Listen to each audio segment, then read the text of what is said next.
Good afternoon, people. Sean here, the Detroit Diz, and oh boy, it's another great day in the D.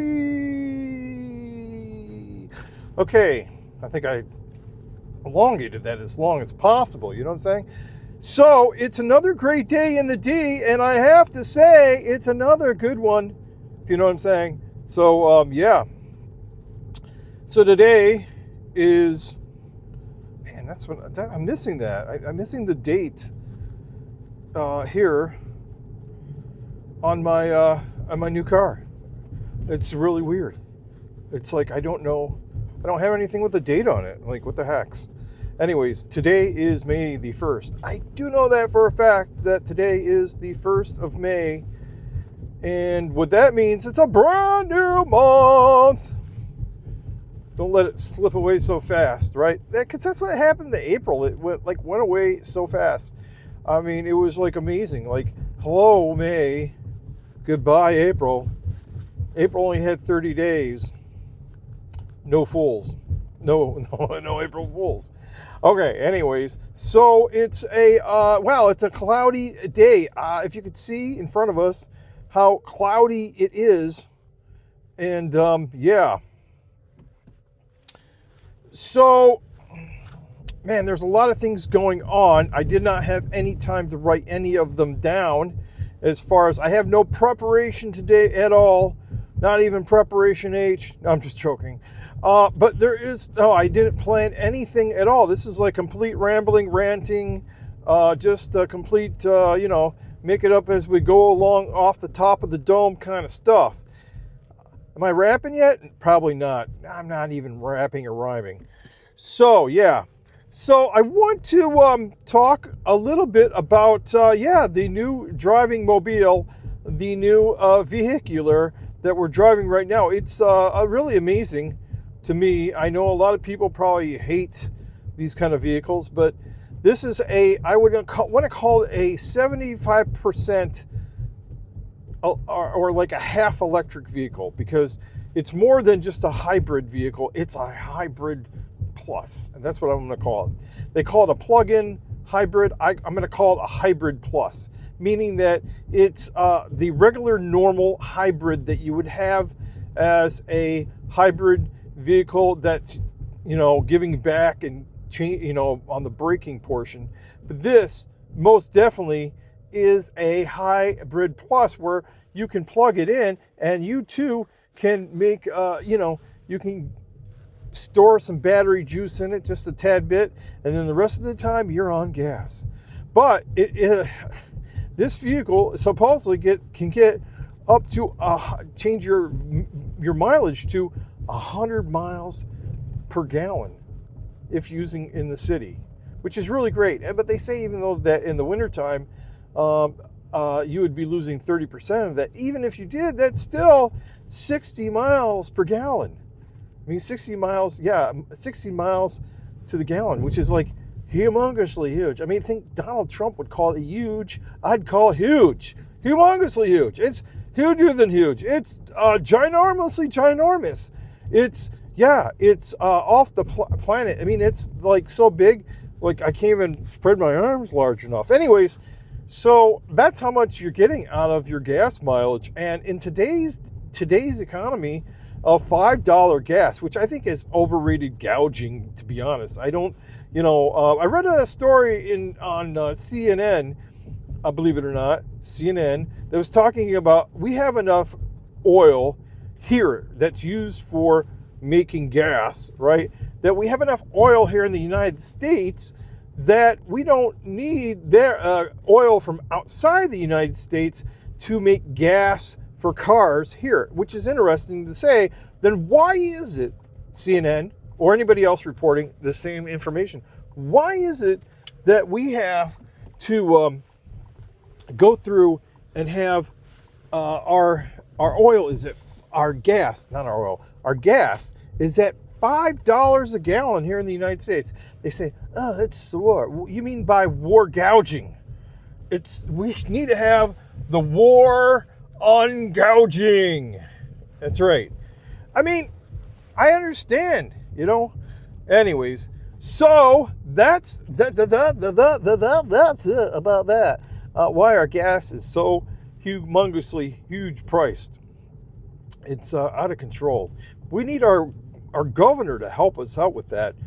Governor Gretchen Whitmer. Yeah. So, yeah, I'm not going to go on a thing about war and politics because I don't do that at this channel right here. We talk about good stuff. But all I'm saying is I like this vehicle. It is great. It even drives so quiet that even the mice don't even know it's coming. That's what I'm saying. So, yeah. So, yeah. What are you going across the street or no? Oh, I think you're getting in your car, buddy. All right. So, anyways,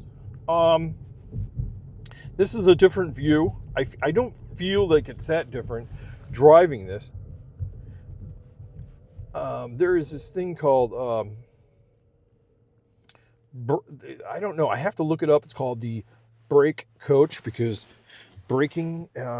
Not breaking the law, braking, not break dancing, but braking on the pedals turns heat into electricity or something like that. It's like, yeah, I don't really understand it. I have to watch a video. Where's Tom Scott when you need him to explain all this for you? Tom Scott, if you're watching, we need you to explain about hybrid vehicles and the braking regeneration kind of stuff and make it simple for us people that live in a complex world. Yeah, if you could do that, please. Thank you. And yeah, we'd love you if you did that. Yeah. So I told you this is going to be very ranchish, just off the top of the dome kind of stuff today.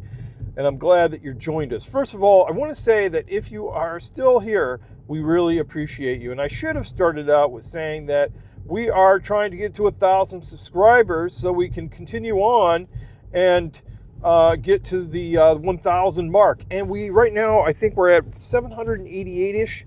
I say that because 788 is what we're at right now, and that would mean that we need 212. Yeah, 212 more subscribers. So tell your friends, your buddies, and everybody else, go mash that subscribe button right here on the Detroit Diz. One thing I was just thinking about, because there's some kids playing on the street right there. Do the kids, I mean, usually kids don't be paying attention to cars. Anybody? Anyways? But, I mean, like, the electric vehicles. I mean, do the kids, like, pay attention to the electric vehicles? Can you hear them coming? I know my neighbor has an electric car, and he could pull in the driveway, and you never hear it at all. It's like bonk, it's gone. I mean, so... Another thing, now that I got a plug-in electric vehicle, sort of, a hybrid, what I need to find out is about electric stations. What I have figured out is that my car will not accept the super high fast, and there are not that many of them. Usually, there's a different type of plugs that each car uses, and each car can charge a certain way, and yeah. So the all electric vehicles cost way more. So I think this is a good mix of plugging it in, using braking regeneration. Sounds like one of those high-tech things, and along with the most wonderful, but I would say it all, the really great gas mileage that it gets, especially now. So it's like the best of all worlds. You need to go around town and you can use the electric. If you got to go out of town, you use the gas.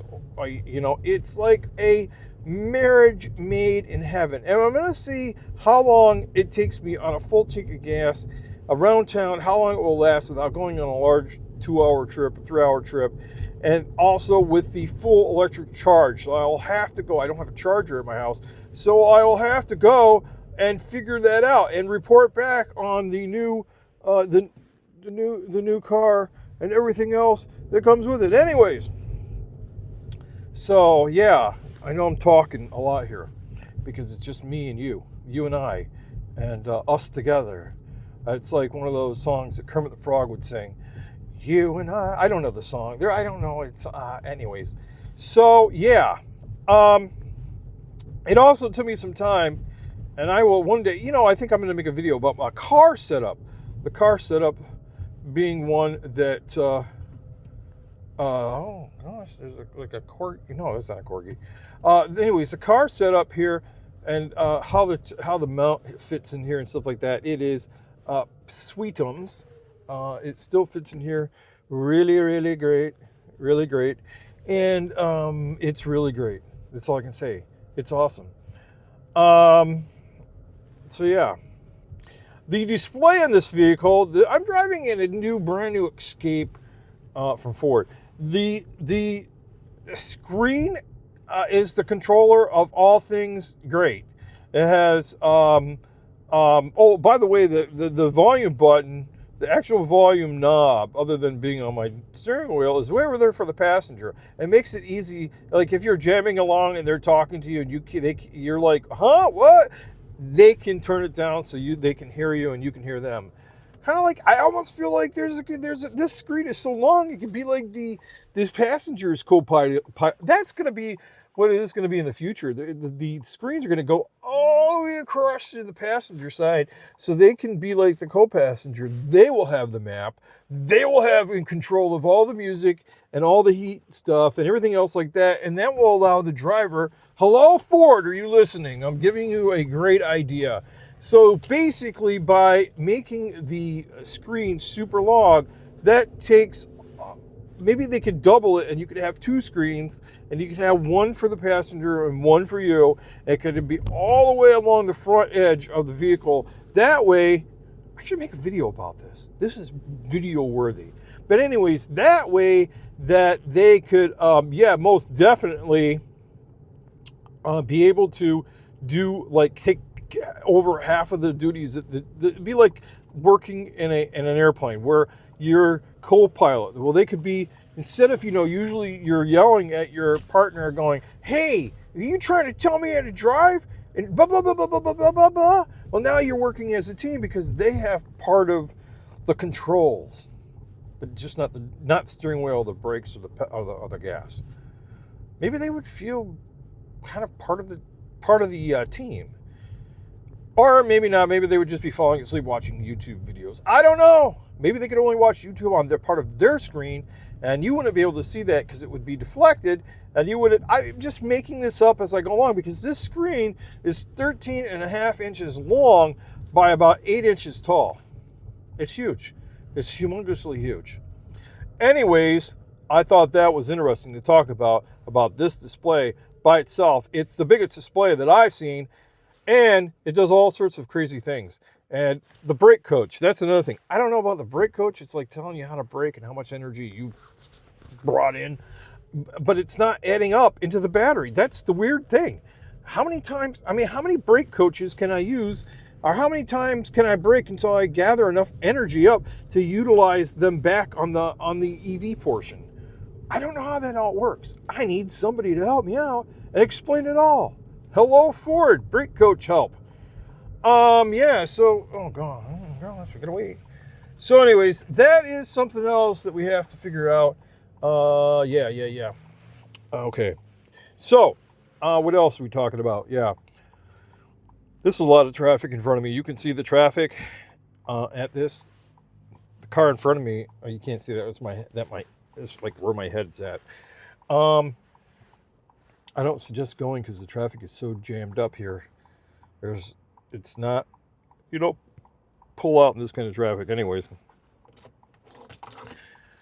I have a lot of thoughts these days on a lot of topics. So what I'm going to be doing instead of every single day, just doing Disney topics, is I'm going to give you a better thing every day. And I'm just going to go into also topics that don't have Disney relations to them.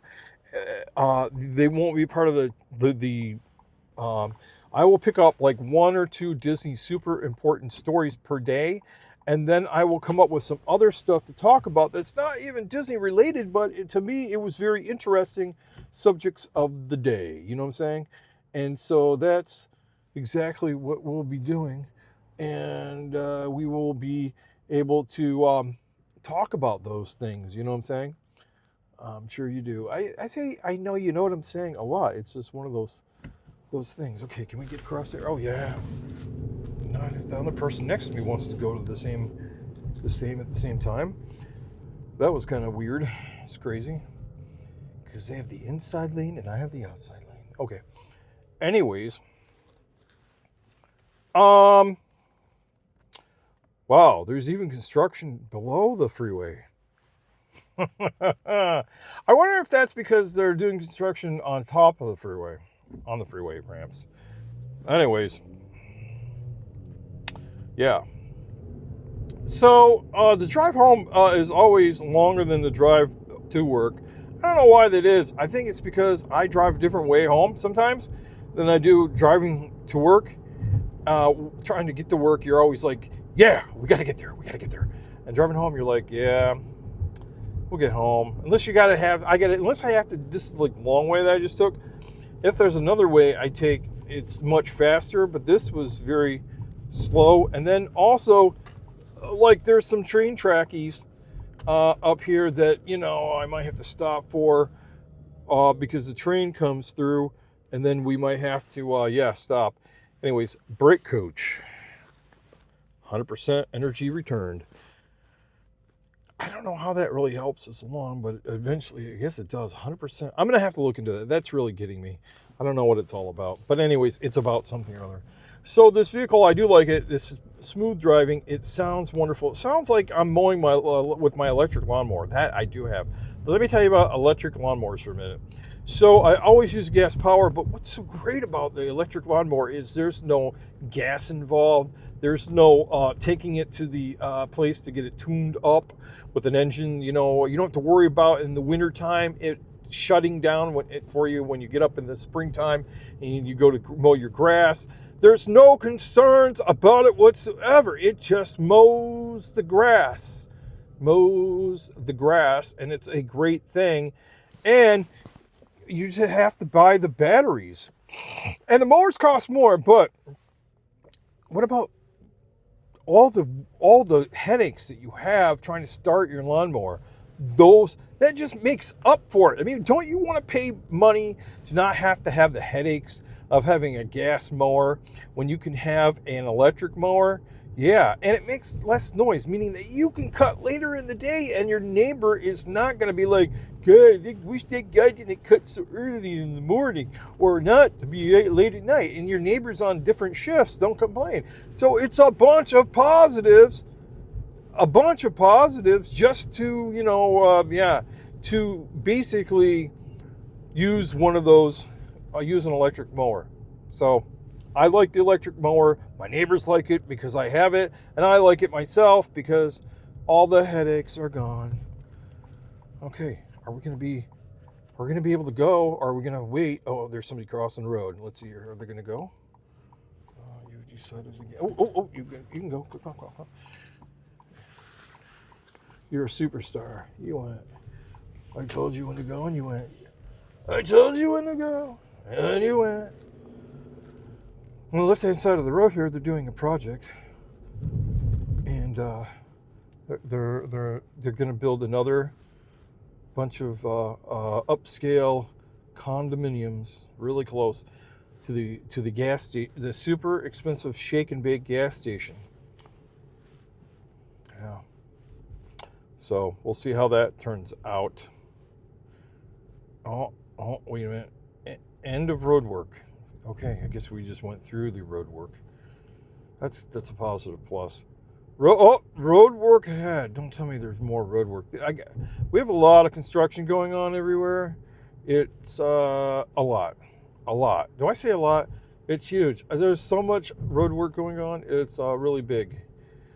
It is definitely construction season. Our national flower is the construction barrel. That's what they say in Michigan. But yeah, I'm so happy now that the trees are back, the tree canopies are back, everything looks green, flowers are going strong.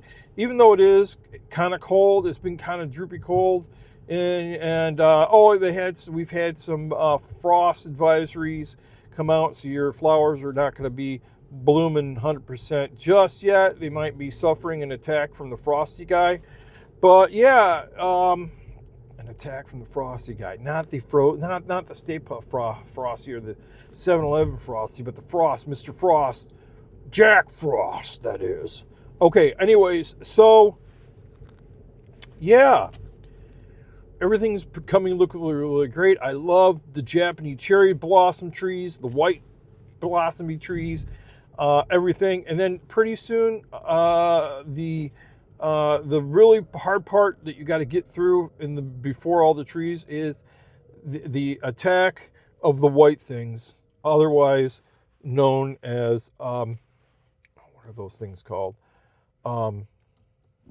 Cottonwood trees. So cottonwood trees they have these white, like little balls of cottonwood that fly around in the air and can get stuck in your throat, or can cause asthma attacks for some people. So I suggest in that time, make sure you close your windows. Close your windows. Don't let the cotton balls, and that's a lot of allergens flying around also. That's another thing. So, yeah. Okay. We've gone for 21 minutes. I can keep it going. I'm going to keep on going.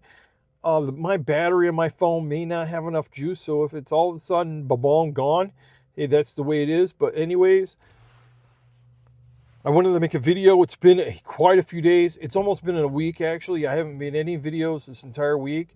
And I want to say, if you've subscribed, thank you so much for subscribing. If you've been hanging out here for a while, thank you so much. And yeah, I'm going to have to, we'll have to just see what happens.